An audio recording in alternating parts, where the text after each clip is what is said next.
In this video, we're going to be covering everything you need to know about the new Tag Heuer Aquaracer Professional 300 meters, and also why it's kind of like a perfect hybrid between the Seamaster and the Submariner. Welcome back to the Chisholm Hunter channel. My name is Harrison, as always. And before we start this video, if you do enjoy these videos, please consider hitting that subscribe button before we start to help us reach our next goal and also reach our next giveaway. So let's dive straight into this video. Honestly, words can't describe how shocked I was at the quality and how good these watches actually are. And also the beauty of the dial. This is just everything that we're going to cover today. So let's start with the specs. These models come in at 42 millimeters, comparatively to the previous variation, which was 43 millimeters. So they've shaved a millimeter off the watch, and although that doesn't sound like much, honestly, when it comes to the little details in luxury watches, it means the world. It wears so much better than the previous version. And I think that's partially also because of the lug-to-lug. The lug-to-lug on this model comes in at 48 millimeters, comparatively to the around about 50 millimeters of the previous version. Now, I have 6.5-inch wrists, and honestly, I was shocked at how well this wore in comparison to the previous version. Now, the previous version did have a lot of upgrades comparatively to the previous version, the grandparents, if you would like to call it that. But honestly, the refinement that's gone on here is really quite incredible. The thickness on this model is 12 millimeters, and that's shaving it down from 12.5 millimeters in the previous variant again. So again, they've refined those details. They've closed in all the little loose ends that they had and just made it that little bit more accessible for smaller wrists and also a lot more wearable to the mainstream watch enthusiast group like us. Now, part of the reason why it is that little bit thinner is because the movement is actually a different movement. So we'll cover that towards the end. We'll save that until a bit later. But let's talk about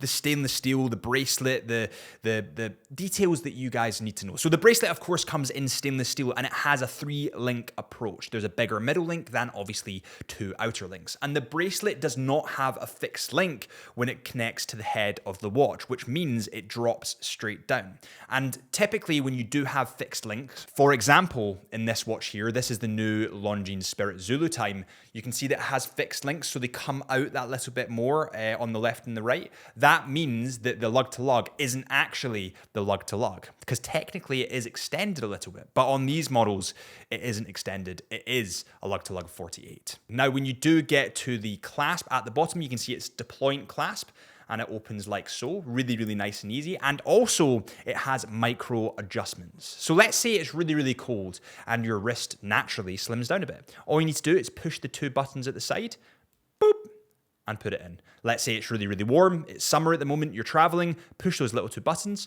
and boop, put it out.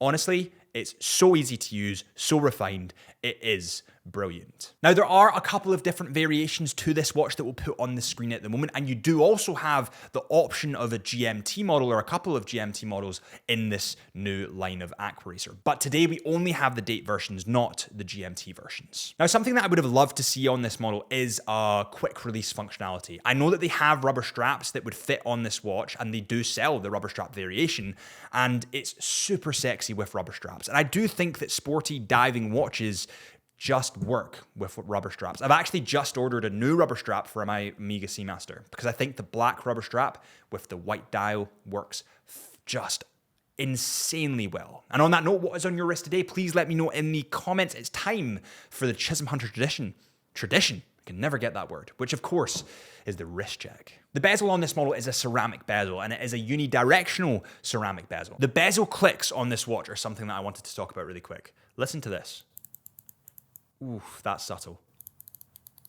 It's nice. It's really good. It's high. It's really high. It's really good. Honestly, I just referenced something that nobody's going to get. How embarrassing. I would say this is genuinely about an 8 to a 7 out of 10. It's really damn good. The bezel itself has big, bold, white numerals on it, and that goes for all of the variants, and you do get different colors to choose between. So, for example, in the studio today, I do have the black and I have the green, but you also have a blue option. Diving into the dial, and this is where there's another big change. They've got rid of the teak dial, the kind of a little bit more blocky, a little bit more structured teak dial, and they've added this really beautiful gradient. It looks like waves running through the dial. It looks just so classy. Actually, it reminds me of a photo that I've got printed and is on my wall.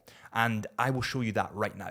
Okay, so this is the Tag Heuer watch, and this is the picture. I mean, does that not just go? I mean, look at it. It's bang on. That is that. So that is the photo that's on my wall and I got printed, and that is literally of the sea. I was out at open ocean on a boat. So this watch, the dial is so reflective of the water that it literally made me think of that photo. Now, the way that the light plays with this dial is just stunning, especially in the colored options. See, when you look at the green and you reflect it in the light, you have massive streaks of bright green flashing up versus the contrast of the darks just below, depending on where the light is hitting it. It honestly looks beautiful on the wrist. The dial on this watch has a date window at the 6 o'clock mark, which I am a fan of, and I love the fact it has that date window. But what it does have that I'm not as big a fan of, and it is within Tag Heuer's DNA, but it's not for me, is that magnification window sitting over the date window. I understand it. I get it. It makes it easier to read. It makes it easier for people, especially people like me that need glasses. But personally, I'm not a fan. I would prefer just a clean, no magnifying glass, just date window. I think that would be awesome. But I'd love to know what you think on that note. Are you a fan of that kind of magnifying window? I don't know. Maybe it's a personal thing. The second hands on these watches are really brightly colored, and I absolutely love that. You do have the kind of bright fluorescent yellow, and it carries through that flair from Tag Heuer of young. You know, Tag Heuer typically appeal to a younger market, and I like that because it gets more young people into the industry. My brother's first ever watch was a Tag Heuer, or luxury watch was a Tag Heuer. So it gets younger people into the industry, and I absolutely love that. And every watch brand has their target market, and I do think that Tag's typical market is a little bit younger, and that's fine. Why would we complain about that? So the second hands are brightly colored. For example, on the black, you have this beautiful bright blue, which stands out and contrasts wonderfully with the dial. And on the green, you have a beautiful bright yellow, which stands out again wonderfully from that dark green dial. Honestly, now that I'm looking at the dial, it looks black. The colors on this thing are they're just mad. This watch does have 300 meters of water resistance and does sport sapphire crystal glass, which gives it, more scratch resistant and all that kind of stuff. Sapphire crystal glass is kind of the standard in the industry nowadays, especially when it gets over that, I'd say, 500 to 1,000 pound mark. The Superluminova on this model is big, bright, and bold, and I absolutely love it. Now, let's turn this watch over and look at the movement. So the movement isn't visible because it does have a closed case back. Now, closed case backs are typical on diving watches, normally speaking, and Rolex kind of pioneered that space, which isn't a bad thing. A lot of people prefer closed case backs, but personally, I prefer seeing into the heart of the watch. I prefer seeing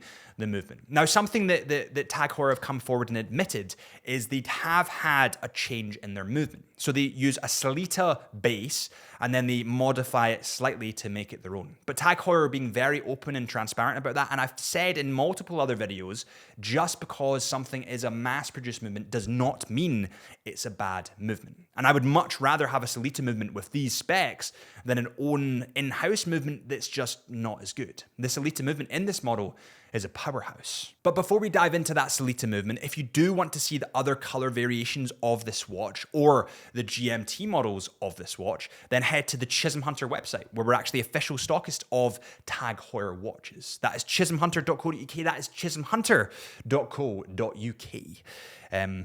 Yeah, you have to plug now and again, don't you? But let's move on. The movement on this watch is the TH31-00, and that movement, by the way, is COSC certified.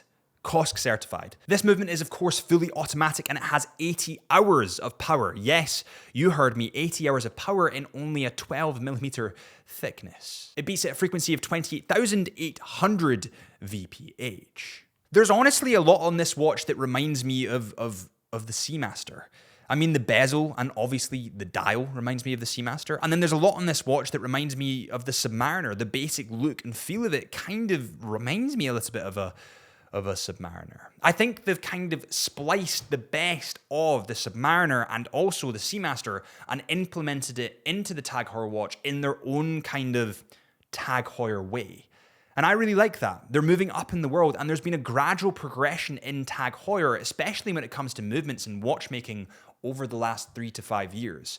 And I love to see Tag beating that stigma of just being more of a fashion brand or more of a marketing brand, because I don't believe that they are. I believe that they're so much more than that, and they mean a hell of a lot in the watch industry. But enough of what I think. What do you think? Please let me know in the comments what you think of these new models. Thank you guys so much for watching. If you have enjoyed this video, hit that subscribe button or follow our Instagram at Chisholm Hunter Watches or my Instagram at HB Lifelens or our podcast. Don't forget our podcast at Into the Mind or just the Into the Mind podcast. And I'll see you guys real soon.